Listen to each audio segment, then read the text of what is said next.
Hi everyone, welcome back to Network Guru.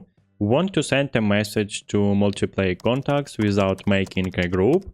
Today I'll show you how to create a WhatsApp broadcast group so you can share updates quickly and efficiently. Let's get started. Open WhatsApp app and go to chats.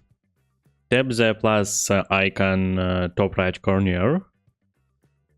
Select New Broadcast. Choose the contacts you want to add.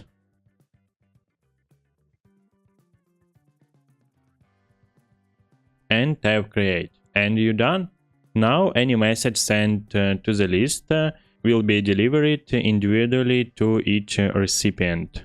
Messages appears as private chats, not in a group. You can add up to 256 contacts per broadcast list. You can create multiplayer broadcast lists for different purposes.